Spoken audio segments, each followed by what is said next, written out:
మళ్ళీ ఎన్డీఏలోకి చేరబోతోంది టీడీపీ. పొత్తు ఖరారైంది. మరి సీట్ల లెక్కేంటి తేలేది ఈ రోజే.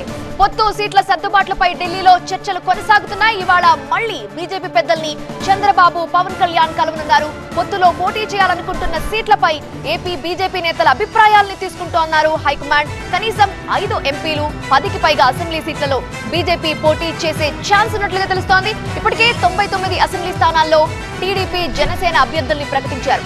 ఇవాళ సీట్ల సర్దుబాటు కొలికి వచ్చేలా మంతనాలు జరుపుతున్నారు. టార్గెట్ 370 కోసం ఎక్కువ ఎంపీ సీట్లు అడుగుతోంది బీజేపీ. 2018లో ఏపీకి నిధుల అంశంలో ఎన్డీఏతో విభేదించి చంద్రబాబు కూటమి నుండి బయటకొచ్చారు. ఆ తరువాత ఈ రెండు పార్టీల మధ్య తీవ్ర స్థాయిలో మాటల యుద్ధం జరిగింది. తామైతే మిత్రుల్ని వదులుకోలేదని, టీడీపీ తొందరపడిందని బీజేపీ నేతలు చెప్తూ వచ్చారు. ఇక ఇప్పుడు అసెంబ్లీ, పార్లమెంట్ ఎన్నికల వేళ పాత మిత్రుల మధ్య పొత్తు రెన్యువల్ అయింది. ఇప్పుడు సీట్ల పంచాయతీ తేలాల్సి ఉంది.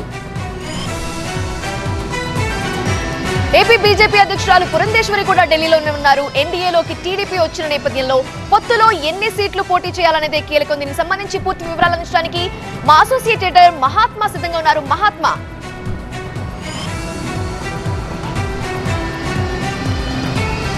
నిన్న అర్ధరాత్రి దాటే వరకు జరిగిన అమిత్ షా నివాసంలో జరిగిన సమావేశంలోనే చాలా కీలక నిర్ణయాలు చోటు చేసుకున్నాయి. అందులో భాగంగా ఎన్డీఏలోకి తెలుగుదేశం పార్టీ తిరిగి రావడం అన్నది ఆ విషయం ఖరారైపోయింది. ఇప్పటికే దేశవ్యాప్తంగా అనేక రాష్ట్రాల్లో అనేక ప్రాంతీయ పార్టీలను ఎన్డీఏలో కలుపుకుంటూ ముందుకెళ్తున్న భారతీయ జనతా పార్టీ అగ్రనాయకత్వం ఆంధ్రప్రదేశ్లో సైతం ఆల్రెడీ జనసేన 2019 నుంచి ఎన్డీఏ భాగస్వామిగా ఉండగా ఇప్పుడు తెలుగుదేశం పార్టీని కూడా కూటమిలోకి చేర్చుకోవడం జరిగింది. కానీ ఎన్ని స్థానాల్లో బీజేపీ పోటీ చేయాలన్న విషయంలో ఇంకా స్పష్టత రాలేదు. దానికి సంబంధించి మరొక దఫా సమావేశాలు ఈరోజు జరగబోతున్నాయి.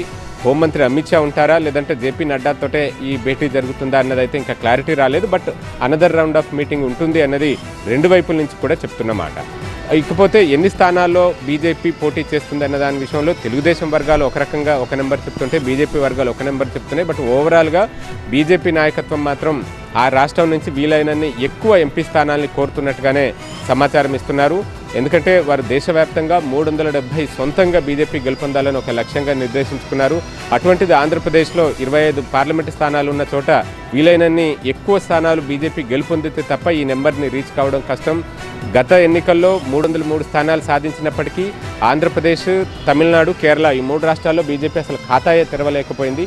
అందుకే ఈసారి ఈ 3 రాష్ట్రాల్లోనూ ఖాతా తెరవాలని, వీలైన ఎక్కువ స్థానాలు అక్కడ గెలుపొందితేనే ఈ 370 నెంబర్ని చేరుకోగలుగుతామన్నది వారికి ఉన్న లక్ష్యం. అందుకే ఆ దిశగా ఇప్పుడు తెలుగుదేశం పార్టీతో కలిసి వీలైన ఎక్కువ పార్లమెంటు స్థానాల మీదనే పట్టుబడుతున్నట్టుగా తెలుస్తోంది. అలాగే అసెంబ్లీ స్థానాలను సైతం ప్రతి పార్లమెంటు కాన్స్టిట్యున్సీలో కనీసం ఒకటైనా బీజేపీకి ఇచ్చేలాగా అడుగుతున్నట్టుగా తెలుస్తోంది. బట్ టీడీపీ ఎన్ని అకామిడేట్ చేయగలుగుతుంది ఏంటి అన్నది ఫర్దర్గా చర్చలు జరిగిన తర్వాతే ఒక క్లారిటీ రాబోతుంది. ఇప్పటికే జనసేన, టీడీపీ మధ్య ఎన్ని సీట్లు ఏంటి అన్న దాని మీద ఆల్రెడీ అవగాహనకు వచ్చింది. ఇక బీజేపీకి ఎన్ని ఇవ్వాలన్నది స్పష్టత వస్తే గనక ఈ 3 పార్టీలు అభ్యర్థుల ప్రకటన చేసి ప్రచార పర్వంలో ముందుకెళ్లే అవకాశం ఉంటుంది.